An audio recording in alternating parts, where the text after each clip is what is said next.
Salut à tous, j'espère que vous vous portez bien. Aujourd'hui, nous allons étudier le chapitre 7 d'Ésaïe. Et le titre de cette méditation, c'est « Demande-moi un signe ». D'abord, nous allons prier. L'Éternel, merci pour ta grâce, ta bénédiction. Pardonne-nous nos fautes et nos manquements, que rien ne nous sépare de toi. Permets, Seigneur, alors que nous allons étudier ta parole, d'être remplis de ton Saint-Esprit, afin que tu puisses parler à nos cœurs. Dispose nos cœurs et notre esprit à recevoir ta parole et la mettre en pratique. Nous t'avons prié au nom de Jésus. Amen. Demande-moi un signe. Dans la Bible, nous voyons certains cas où Dieu va donner des signes. Par exemple, il va donner des signes alors que la terre va être détruite par l'eau. À l'époque du déluge, il va donner un signe qui sera l'arc-en-ciel, qui va montrer qu'il ne va jamais plus détruire la terre par les eaux. Il y aura un autre moment où Gédéon, dans Juge 6, il va demander à Dieu un signe. Il y aura une toison de laine et il va dire que le signe soit que cette toison de laine qui sera à l'extérieur ne soit pas recouverte de rosée.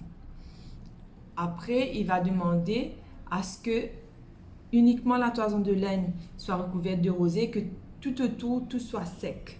Dans Josué 10, au verset 12 à 13, Josué va demander à ce que le soleil s'arrête. Ça veut dire que la journée dure plus longtemps, que le soleil reste à les éclairer pendant plus longtemps durant leur guerre. Et c'est ce que Dieu va faire et ils vont remporter la victoire. Donc on voit dans certains cas dans la Bible que Dieu, il va donner des signes aux hommes. Et on va voir aujourd'hui l'histoire du roi Akaz, le roi de Juda. Alors qu'il était un très mauvais roi, il était un très méchant roi, il était idolâtre, il avait même donné son fils en sacrifice en le brûlant comme sacrifice aux idoles.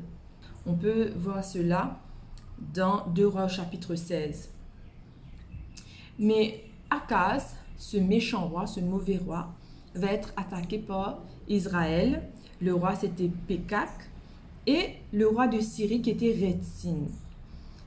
Devant cette menace, devant cette situation, il aura peur. La Bible nous dit, alors on va lire dans Ésaïe au chapitre 7, dans le verset 2, « Le cœur d'Akaz et le cœur de son peuple furent agités comme les arbres de la forêt sont agités par le vent. » Alors qu'ils auront peur, Dieu va envoyer Ésaïe pour parler à Akaz et pour le réconforter. Mais malheureusement, Akaz ne va pas écouter. Il va plutôt aller vers Tiglath-Pileser, roi d'Assyrie, pour lui demander un secours. Donc au verset 7, on voit que Akaz envoya ses messagers à Tiglath-Pileser, roi d'Assyrie, pour lui dire « Je suis ton serviteur et ton fils. Monte et délivre-moi de la main du roi de Syrie et de la main du roi d'Israël qui s'élève contre moi. » Dans 2 Rois au chapitre 16. Il va même aller plus loin. Il va offrir de l'or et de l'argent qui se trouvaient dans la maison de l'Éternel comme offrande à d'Assyrie pour qu'il vienne en aide. Mais Dieu, avant cela, lui avait parlé. Dieu, avant cela, lui avait dit de ne pas avoir peur, de ne pas être agité. Au verset 4 de Ésaïe chapitre 7, il est dit « Sois tranquille, ne crains rien, et que ton cœur ne s'alarme pas devant ces 2 bouts de tison fumant, devant la colère de Rétsin, de la Syrie et du fils de Rémalia. » Dieu va lui dire « Écoute ce que j'ai à te dire. Arrête d'écouter tes propres pensées, ta notion des choses, la grandeur de ton problème, mais focalise-toi sur ce que j'ai à te dire. » Et Dieu va lui dire, sois tranquille, ne crains rien, que ton cœur ne s'alarme pas, prends courage. Et il va lui dire que, versets 5, 6 et 7, de ce que la Syrie médite du mal contre toi, de ce qu'Éphraïm et le fils de Ramalia disent, montons contre Juda, assiégeons la ville, battons-la en brèche et proclamons-y pour le roi, le fils de Tabil. Ainsi, Paul, le Seigneur, l'Éternel, cela n'arrivera pas. Cela n'aura pas lieu. Si vous ne croyez pas, vous ne subsisterez pas. Dieu dit, oui, c'est vrai. que le roi de Syrie, que le roi d'Israël veut vous combattre, toi et ton peuple, Juda, alors que vous êtes en minorité. Vous ne devez pas avoir peur parce que rien ne va vous arriver. Si vous croyez, vous subsisterez, mais si vous ne croyez pas, vous ne subsisterez pas. Il va comparer la Syrie et Israël comme des tisons fumants, comme deux bouts de tisons fumants, comme de la cendre dans d'autres versions.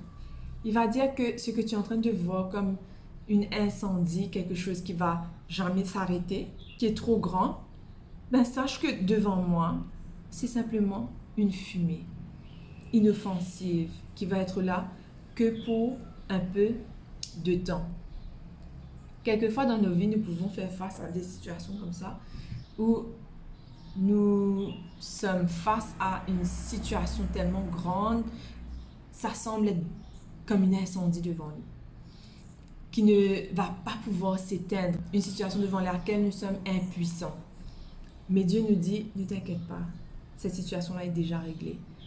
Ce que tu imagines de ton point de vue, sache que de mon point de vue, c'est tout autre.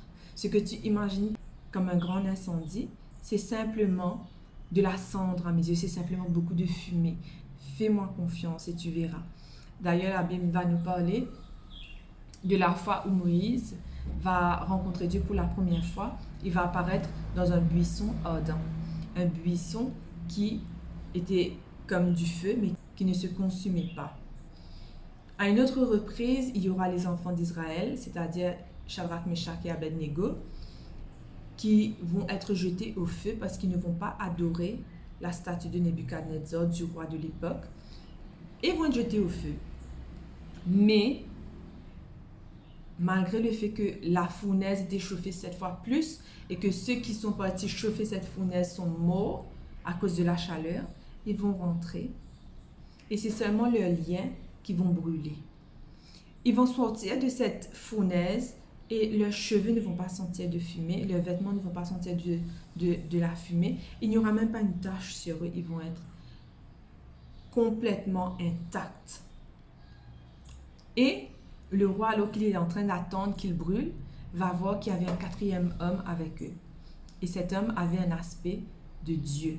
C'était Dieu lui-même qui était descendu avec eux dans le feu et le feu ne les a pas consumés. Sache que dans ta situation aujourd'hui, si tu es en train de faire face à une situation qui est comme un incendie pour toi, qui est tellement grande et qui semble ne pas avoir de solution, que tu es impuissant, que ça va durer éternellement, mais sache que pour Dieu, ce n'est rien du tout. Et qu'il peut trouver une solution pour cela. Il te dit de croire simplement, de lui faire confiance.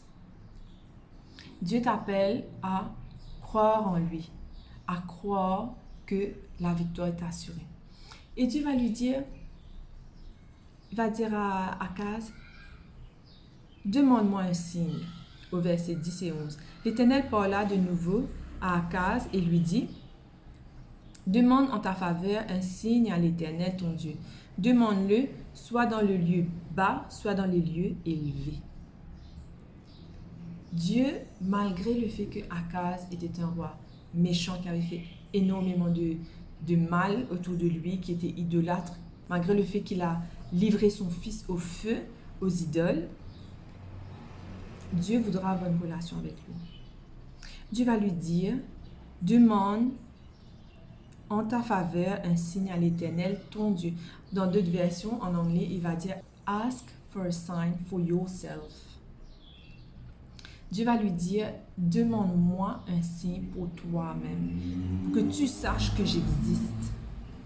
Ensuite, il va dire, demande-moi un signe, soit dans le ciel, soit sur la terre. Demande-moi n'importe quoi, comme si je vais le faire. Dieu voulait avoir une relation avec Akaz. Dieu voulait qu'il ait une relation avec lui et il voulait aussi lui montrer sa grandeur, sa puissance. Parce que s'il allait demander quelque chose par rapport au ciel ou à la terre, que Dieu le fasse, il allait démontrer sa puissance. Et il allait montrer à Akaz qu'il pouvait lui faire confiance, que cette situation qui était trop grande, ben Dieu allait trouver une solution pour cela. Aujourd'hui, Dieu te dit, peu importe quel est ton passé, peu importe quelles sont tes erreurs, quel mal tu as fait, de quoi tu es coupable, mais il veut une relation avec toi comme il a voulu une relation avec Akaz. Il te dit aujourd'hui, demande-moi des signes. Dieu veut se révéler à toi, il veut te prouver qu'il existe et il veut te prouver aussi que tu peux lui faire confiance quant aux grands feux, aux épreuves que tu traverses dans ta vie, qu'il peut trouver une solution, qu'il est capable, qu'il est tout puissant. Très souvent, on croit en Dieu, mais on n'a pas une relation personnelle avec lui. On a entendu parler de lui par nos parents, on a eu une éducation spirituelle, on a eu une éducation religieuse, mais nous n'avons pas une relation personnelle avec Dieu. Dieu veut te demander de lui faire confiance, d'avoir une relation personnelle avec lui. Et ça me fait penser à ma situation. Donc, j'ai toujours cru en Dieu et mes parents, très tôt, ils m'ont instruit par rapport à la religion, à la parole de Dieu, quoi faire, quoi pas faire, quoi manger, sur le sabbat, sur aussi la dîme, les offrandes, tout ce que la Bible nous enseigne, la nourriture, les aliments qu'il faut manger, la boisson alcoolisée, la cigarette, les drogues et tout ça. Donc j'ai eu une instruction très tôt. Et j'ai suivi tout ça. J'allais à l'église toutes les semaines, j'allais aux réunions de prière, mais depuis très jeune, je croyais en Dieu parce que quand je voyais la nature, quand je voyais tout ce qui m'entourait, je savais que Dieu existait. Mais quand je voyais la souffrance, j'avais du mal à croire que Dieu se souciait de nous, qu'il nous aimait. Mais ce n'est qu'à l'âge de 16-17 ans, alors que j'étais dans une église, j'ai grandi dans une église, une grande église. Ensuite, une petite église a ouvert et la famille a rejoint cette petite église. Ce qui faisait que c'était plus petit et alors que dans la grande église, je n'écoutais pas, je faisais n'importe quoi. Je faisais tout pour ne pas écouter les prédicateurs. Dans cette petite église-là, je commençais à me sentir mal de ne pas écouter. Alors que j'ai grandi en entendant oui, Dieu va te punir parce que tu fais le mal et tout. Et j'ai essayé de plaire à Dieu à un moment et puis je me suis dit, bon, je vais jamais être parfaite, je vais jamais réussir à être à la hauteur, donc laisse tomber. J'ai arrêté d'essayer de plaire à Dieu parce que quoi que je fasse, les mauvaises choses m'arriver, ça veut dire que quelque part Dieu me punissait quoi que je fasse. Mais par la suite, il y a eu un prédicateur qui est venu et je me souviens que c'était un mercredi lors des réunions de prière. Il parlait et il y avait quelque chose qui me dit, ben écoute, je voulais pas, mais pour la première fois depuis ces 16 années, je me sentais mal de ne pas écouter. Et la prochaine réunion qu'il y a eu, la semaine après, il y avait cette voix qui me parlait, qui me dit, mais Sandrine, écoute, qu'est-ce que ça te coûte d'écouter au moins 30 minutes? Qu'est-ce que ça peut te faire d'écouter ce que cette personne-là a à dire? Et j'ai écouté, et là il a dit, Dieu ne punit pas. Mais au contraire, il a envoyé son fils pour mourir pour nous. Et je peux vous dire que ça a été un choc pour moi parce que toute ma vie, j'ai cru ce mensonge que Dieu punissait. Et quand j'ai su direct, je suis partie étudier la parole de Dieu et j'ai commencé par la Genèse qui disait Dieu a puni, Dieu a puni. Et j'avais du mal. J'ai dit, mais Dieu, c'est quoi ça encore? Tu dis, il y a cet homme-là qui dit que tu ne punis pas et là je vois ça. Mais je peux vous dire qu'une relation s'était instaurée entre Dieu et moi. Et à chaque fois que je posais des questions, il me rendait une réponse. À travers la méditation, à travers des personnes qui parlaient, à travers la Bible, une relation s'est établie par la suite. Et je peux vous dire que à chaque fois que j'ai besoin de faire des choix, qu'à chaque fois que je me retrouve dans des situations difficiles, des épreuves, il est là. Il offre sa protection, il pourvoit à tous nos besoins, il nous protège, il nous aide, il nous délivre de la tentation. Il fait tout pour nous. Et c'est pour ça que Dieu veut se révéler à toi. Il veut que tu aies une relation avec lui. Il veut faire des prodiges, des merveilles dans ta vie.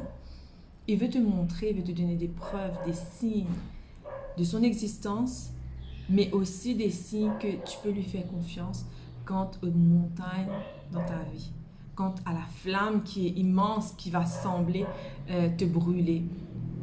Tu peux lui faire confiance. Il dit, demande quoi que ce soit, demande-moi quoi que ce soit, et je le ferai. Parce que Dieu veut te donner la foi. Comment avoir la foi aussi? C'est à travers sa parole. Si tu veux avoir plus de foi en Dieu, si tu veux croire, si tu veux avoir la paix intérieure, si tu veux ne pas être troublé, lis sa parole. Alors que Dieu va lui dire, demande-moi un signe dans le ciel, sur la terre. Akaz va dire non. Il va dire non à Ésaïe. Il va dire, je ne vais pas demander un signe. Je ne tenterai pas l'Éternel.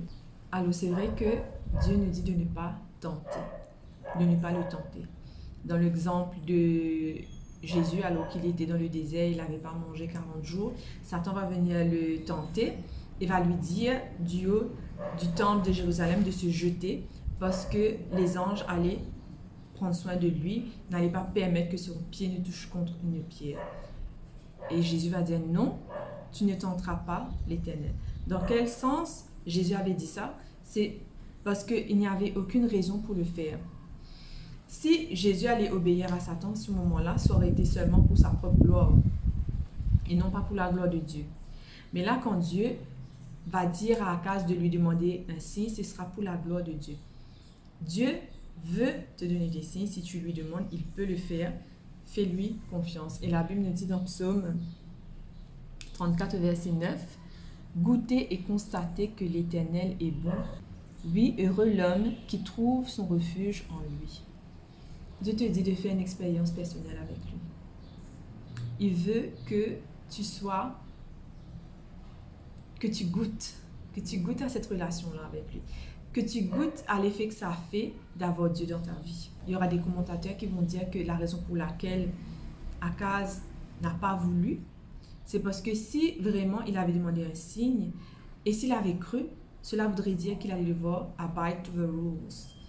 Il allait devoir suivre ce que Dieu allait décider. Et il n'était pas prêt pour ça parce qu'il voulait suivre ses plans, ses projets à sa façon. Il ne voulait pas se soumettre à Dieu.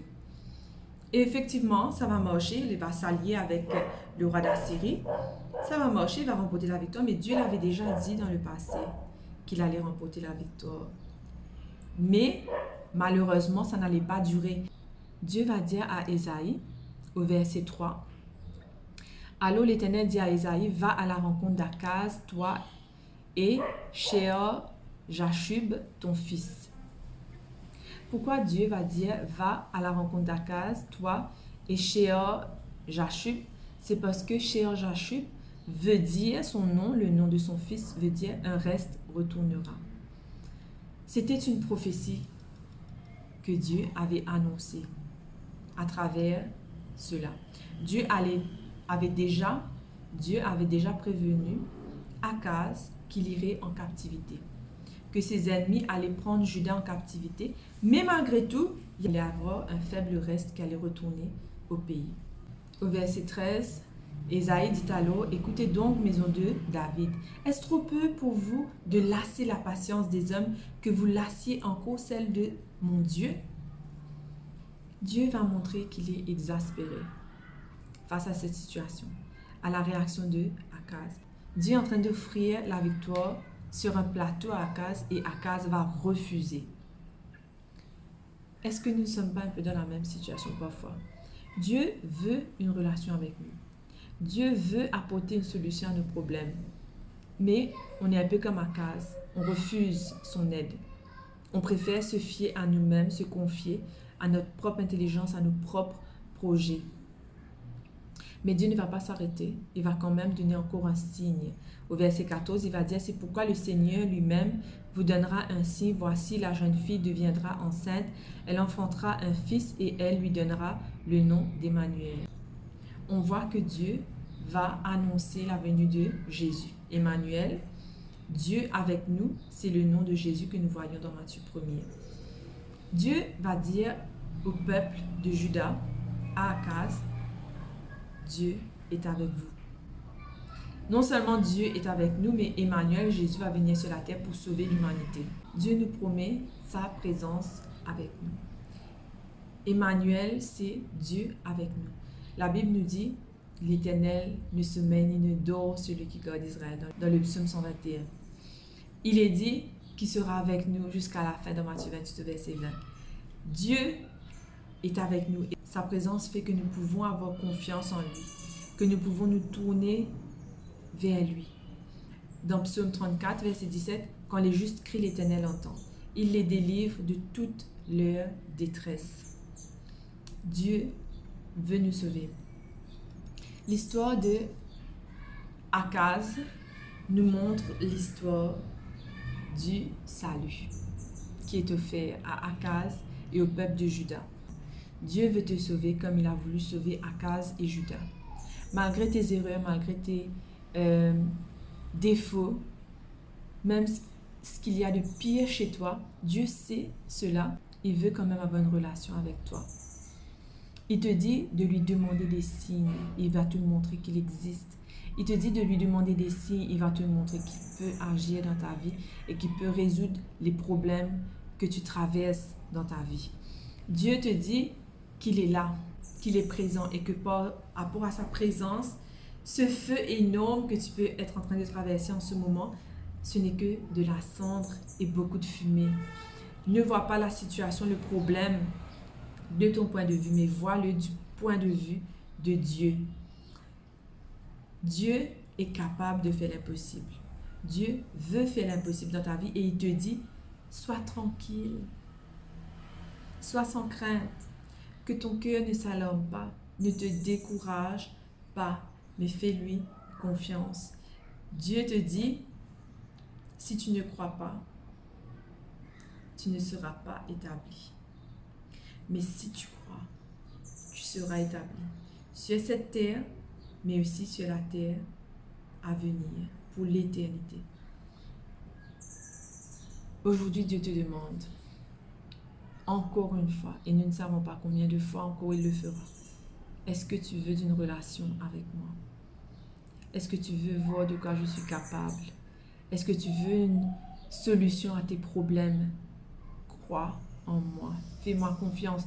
Cette situation que tu traverses en ce moment-là, c'est déjà réglé. Et je veux encore régler des solutions qui viendront dans le futur. Je veux te sauver maintenant pour l'éternité. Prions. Père éternel, merci pour ta grâce, ta bénédiction. Merci pour ce message que tu nous donnes qui nous montre à quel point ton amour, il est inconditionnel, comment tu nous aimes, comment tu veux nous apporter des solutions, comment tu veux nous apaiser, nous donner la paix, la joie, la foi en toi. Nous voulons, Seigneur, nous soumettre à toi. Seigneur, nous voulons ouvrir notre cœur, te laisser prendre la place. Cette personne qui est là en train d'écouter, Seigneur, veut que tu établisses une relation avec elle. Cette personne veut t'accueillir dans sa vie. Enlève toutes les craintes en lui, en elle. Permets que rien ne puisse l'empêcher de faire ce pas de foi vers une nouvelle vie, vers une vie merveilleuse qui l'attend, une vie extraordinaire. Nous te demandons d'agir, de résoudre ces problèmes, que cette fumée, que ce problème, ce feu, cet incendie puisse être dissipé en ton nom. Te demandons ces grâces dans le nom de Jésus. Amen.